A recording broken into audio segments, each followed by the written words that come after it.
have been a decade of breakthroughs and developments in medicine and psychiatry. Scientists have developed a new technology to cure mentally ill adults. With the use of electroshocks, the minds of sick patients are being wiped clean, giving them a fresh start. On this blank slate, physicians then imprint a new, healthy personality. Remaking people, shocking them into obedience. This is a story about that powerful idea. In the 1950s, it caught the attention of the CIA. The agency funded a series of experiments. Out of them was produced a secret handbook on how to break down prisoners. The key was using shock to reduce adults to a childlike state.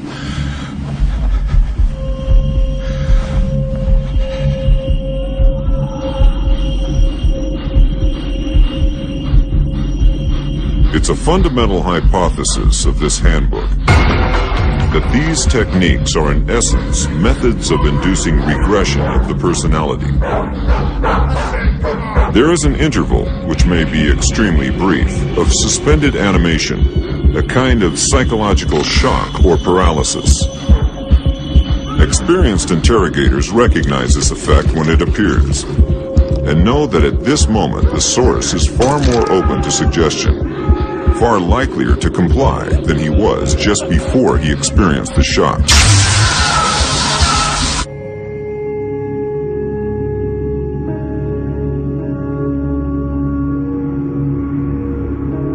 But these techniques don't only work on individuals. They can work on whole societies.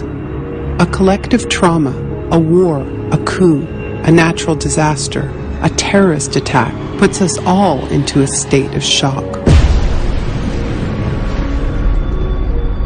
And in the aftermath, like the prisoner in the interrogation chamber, we too become childlike, more inclined to follow leaders who claim to protect us. One person who understood this phenomenon early on was the most famous economist of our era, Milton Friedman. Friedman believed in a radical vision of society in which profit and the market drive every aspect of life, from schools to healthcare, even the army. He called for abolishing all trade protections, deregulating all prices, and eviscerating government services. These ideas have always been tremendously unpopular, and understandably so. They cause waves of unemployment, send prices soaring, and make life more precarious for millions.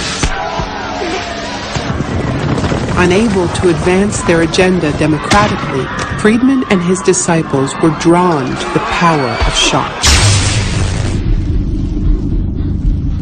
The subject should be rudely awakened and immediately blindfolded and handcuffed. When arrested at this time, most subjects experience intense feelings of shock, insecurity, and psychological stress. The idea is to prevent the subject from relaxing and recovering from shock.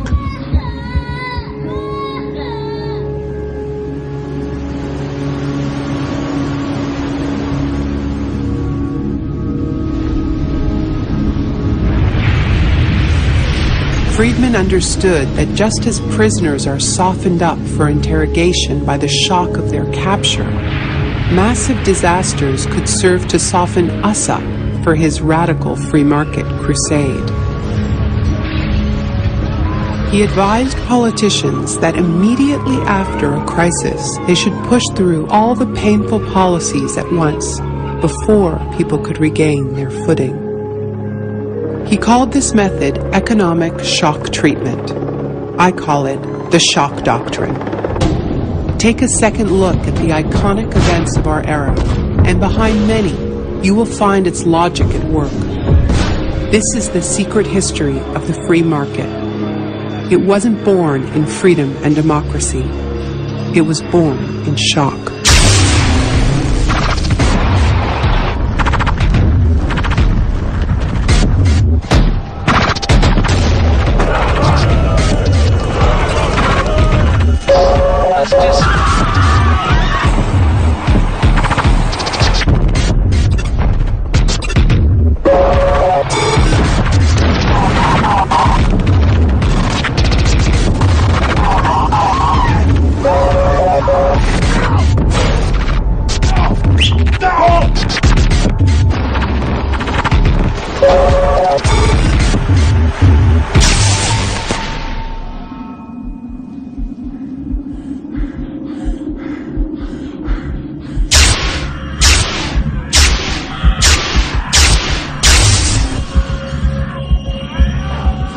Isolation, both physical and psychological, must be maintained from the moment of apprehension.